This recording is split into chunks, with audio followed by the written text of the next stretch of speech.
All right, so our winter storm that we have coming our way tomorrow, it's going to bring more snow totals than we thought for the Midlands and for the upstate here. Now we're expecting 1 to 2 inches for some parts of the northern and western Midlands. This is going to be like Newberry, Fairfield counties, and then going into the upstate.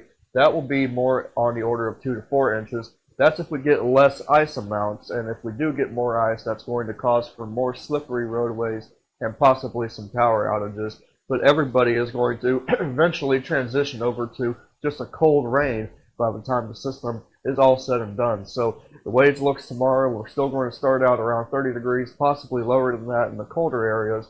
It'll start out cloudy, and then as the day goes on, we'll see the rain chance and perhaps snow chance increase. And temperatures probably not getting above 40 degrees for the most part. The wind is going to remain calm during this event, so at least we won't have a wind chill to worry about.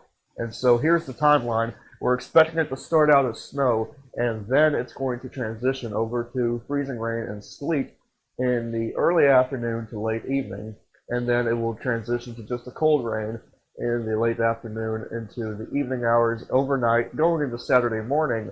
But the worst of the snow is going to be Friday morning into the afternoon. So if you got to commute, make sure you're home by noon on Friday, as this is when things are going to start getting worse. And so the percent that we're going to see at least an inch of snow, it's basically 100 for the upstate and for Rock Hill. The chances increase for the Midlands. Now we're at about 26% in Columbia and about 15 in the CSRA, and going into the Piedmont, it's more like 50% chance. And so what's going to fall? Well, we're really thinking it's just going to be snow in the upstate, a mix of rain and snow for the Midlands, and for the PD going into possibly the Grand Strand, and then the low country and most of the coast. It's just going to be a cold rain for this event. And now this is going to be the future radar for tomorrow at 3 p.m. We're really looking at this band here of heavy snow coming in from the west, starting out as snow, and it's all going to be dependent on where this line is that changes the snow to a mix and then eventually to a cold rain. So the change in this model here in just a couple of miles can make all the difference in the snow totals. It's going to be a sharp gradient. You know, one part of the county could see barely any snow, but then you go to another part and it could be several inches. So that's the way it's looking for tomorrow. It's all going to be dependent on the track of the storm system. And so tomorrow I've got the snow icon on there because temperatures barely getting out of the 30s, low temperature about 31. And then into Saturday, it starts to clear out, and same story on Sunday.